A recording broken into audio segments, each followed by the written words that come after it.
আকারে ছোট হলেও মৌমাছিকে ভয় পায় হাতি। সেই অস্ত্রকে ঢাল করে কালচিনির জঙ্গল ঘেরা এলাকায় চাষিদের মৌমাছি পালনের প্রশিক্ষণ দেওয়া হচ্ছে। প্রথম পর্যায়ে প্রশিক্ষিত হবেন 40 জন চাষি। এতে যেমন মধু ও মোম বিক্রয় করে চাষিরা লাভবান হবেন, তেমনি জমিতে মৌমাছি থাকলে হাতির আনাগোনাও অনেকাংশে কমে যাবে বলে দাবি কৃষি দপ্তরের। সে পক্ষে একটাই লাভজনক হবে যে এই সরষা যে এখন ফুল আছে আর কি, ফুলটা ওই পরাগটা ভালো হবে মৌমাছির ইয়েতে আর কি। ওরা তো প্রত্যেক ইয়েতে সরষা খেতে ঘুরে বেড়াচ্ছে, পরাগ রেণুটা আর কি ভালো সংযোগ করবে আর কি, তাতে ফলনটা ভালো হবে আর কি সরষা।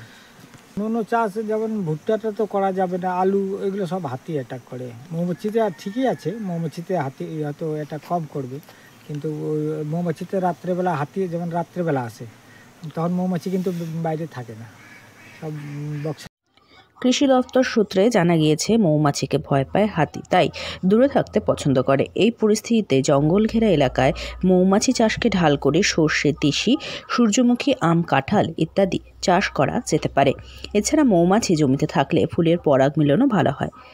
এই বিষয়ে আলিপুরদুয়ার মহকুমার সহ কৃষি অধিকর্তা জানিয়েছেন, হাতি বরাবরই মৌমাছির গুঞ্জন থেকে দূরে থাকতে পছন্দ করে।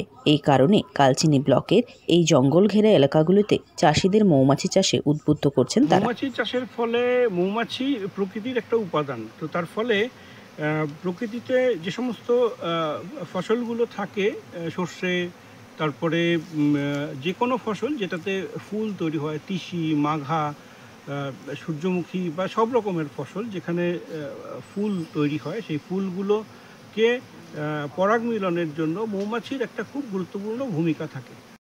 এলাকার কৃষকরা জানান, এই মৌমাছি চাষের ফলে আয়ের নতুন দিশা মিলবে বলে তারা আশা রাখছেন। পাশাপাশি বন্যপ্রাণীর তাণ্ডবে যেই ফসল চাষ করা যাচ্ছিল না, সেগুলোও চাষ করা যেতে পারে। কালচিনি মেন্দাবাড়ি এলাকায় শুরু হয়েছে মৌমাছি চাষ।